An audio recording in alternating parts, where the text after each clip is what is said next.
একজন বাচ্চা নাম যার নাম তার হারুন আর রশিদ। নাম কি? 18টা স্ত্রী। বলো 18টা। জোরে কর 18টা। একটা স্ত্রীর নাম হলো জুবাইদা। কি?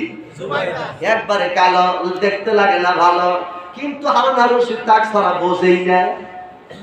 17টা স্ত্রী স্ট্রাইক করে ডাক দিয়ে কয় বাদশাহ জুবাইদার কাছে যাইবার ভারবালা।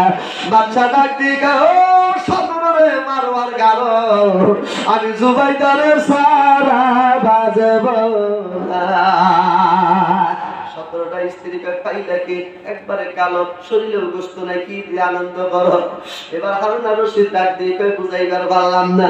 17টা স্ত্রী ডাক দিয়া কয় তোমার বিবিরে তালাক দেওয়া লাগবে। বলে কেমনে তালাক দেব? বিনা অপরাধে একজনকে তালাক তো দেওয়া যাবে না, আল্লাহর দরবারে দাঁড়ান লাগবে। ঠিক না ঠিক ভাই? এবার 17টা স্ত্রী বুদ্ধি দিয়া কয় ও বাদশাহ নামদার, আপনার বিবিকে একটা শর্ত লাগাইবেন। বলে কি শর্ত? বলে এখন আসরের নামাজটা পড়লে আমরা বাসার ভিতরে বসে আছে, একটু পরে মাগরিব হয়ে যাবে, মাগরিবের আগে যদি আপনার বিবি জুবাইদা বাদশাহ হারুন আর রশিদ আপনার দেশের বাইরে যেতে পারে, তাইলে তালাক হবে না, আর যদি না যেতে পারে তাহলে তালাক হয়ে যাবে। ইমার্জেন্সি একটা খবর দিয়ে দেন। বাজান বাংলাদেশ যতই ছোট হোক না কেন, এই আসরের নামাজ পড়িরা বাজান মাগরিবের আগে বাংলাদেশ সাইডা তো ভারতে যাওয়া যাবে না।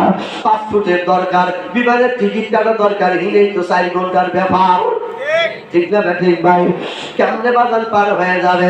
জুবাইদারে ডাক দিয়ে কয় জুবাইদা, এই যে মাগরিবের নামাজের আযান পড়ে যাবে, মাগরিবের আগে আমার রাজত্ব সাইরা যদি সইলা যাইবার পারো তাইলে তুমি আমার বউ রইবা, আর যদি না যাইবার পারো বিনা তালাকে তুমি তালাক হয়ে যাবা। একটু পরে মুয়াজ্জিন আযান লাগাইছে। আল্লাহ! বাচ্চা হারুন আর রশিদের স্ত্রী জুবাইদা আস্তে করে ওযু করে মসজিদের বারান্দার ভিতরে ঢুকছেন। নামাজ ইমাম সাহেব পড়াইছে, পড়ানোর পরে হারুন আর রশিদ পিছন দিকে তাকায় দেখে জুবাইদা মসজিদের বারান্দার থেকে বোরকা পরে বের হচ্ছে। ডাকটা বলছে হ্যালো হ্যালো, আমি জুবাইদা, তুমি না এই মাগরিবের আগে আমার দেশ ছেড়ে যাইবে, যদি যাইতে পারো তাহলে তালাক হইবে না, তুমি তো দেশ ছেড়ে যাইতে পারো নাই, মসজিদে রইছো, তুমি তো তালাক। হারুন আর রশিদের হাত থাবা দিয়ে ধরে ডাক দিয়ে কয় স্বামী, আমি জানি তুমি একজন মহান আলেম, মারহাবা কোন, তুমি যার পিছনে নামাজ আদায় করলে ইমাম সাহেবকে ডাক দিয়া ফতোয়াটা ফাইনাল করে দাও। মুয়াজ্জিন যখন মাগরিবের আযান লাগাইছে, আমি মাগরিবের সময় মসজিদের ভিতরে ঢুকছি, আল্লাহর হুকুম শুরু হয়ে গেছে, নামাজ আদায় করছে। তোমার 17টা স্ত্রী কইছে মাগরিবের আগে দেশের থেকে যাওয়া লাগবে, মাগরিবের পরে যদি আসতে পারে তাইলে তালাক হবে না। তুমি ইমাম সাহেবকে জিজ্ঞাসা করো। ইমাম সাহেবকে ডাক দিয়ে কয় হুজুর, আমার এই বিবির উপরে আইন জারি করছে, মাগরিবের নামাজের আগে দেশ থেকে তালাক যেতে হবে, মাগরিবের সময় সে দেশে থাকতে পারবে না, বিনা তালাকে তালাক হয়ে যাবে।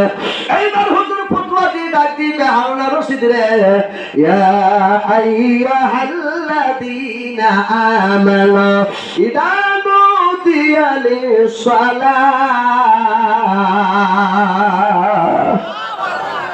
নামাজ ঘরের মধ্যে জুমার নামাজ হয়, যেখানে আল্লাহর ইবাদত হয়, শুক্রবারের নামাজ হয়, এটা হলো আল্লাহর ঘর। ধরে পান কি ঘর? এই ঘরের মধ্যে ঢুকছে তোমার বিবি। তামাম পৃথিবী তোমার হতে পারে, দেশটা তোমার হতে পারে, কিন্তু এই মসজিদ ঘর হলো আল্লাহর ঘর। নামাজের আযান পড়ে গেছে, তোমার বিবি মসজিদের ভিতরে ঢুইকা গেছে, ওই সময় তুমিও আল্লাহর হয়ে গেছো, তোমার বিবিও আল্লাহর হয়ে গেছে। দুনিয়ার মধ্যে আল্লাহর ঘর বাড়ি নাই, আল্লাহর ঘর আর বাড়ি হলো আল্লাহর মসজিদ। এই মুহূর্তে তোমার বিবি আল্লাহর জমিনে আছে, আল্লাহর রাজত্বে আছে, তোমার রাজত্বে নাই। বাচ্চা হারুন আর রশিদ জুবাইদারে ডাক দিয়ে কয় জুবাইদা, আমি জানি তুমি আমার চেয়ে আগে জান্নাতে যাবে। তালাক দিব তো ভালো, আমি জান্নাতে টিকলাম। মসজিদের দাম আছে না নাই? জোরে কান বাজান। মসজিদের দাম আছে, মসজিদের দাম দুনিয়ায়, মসজিদের দাম আখিরাতে। ওই মসজিদের ভিতরে সুন্দর করে জুমার নামাজ পড়বে, ওযু নিয়ে সুন্দর করে দাঁড়ায় জামাতে যাবেন, কবলার জুমা পড়বেন, ফরজ নামাজ পড়বেন, এরপরে বাজান বাদার জুমা পরে সুন্নত পড়বেন। যে ওযু নিয়ে মসজিদে ঢুকছেন, ওই ওযু নিয়ে আবার যদি বাসায় যাইবার পারো, তুমি যদি গরিব হও, তোমার একখানি জুমার নামাজ একটা কবুলি হজের সওয়াব হয়ে যাবে। এই গ্রামে ইসলামপুরে গরিব মানুষ আছে না নাই? একটু জোরে কান আছে না নাই? কত গরিব মানুষ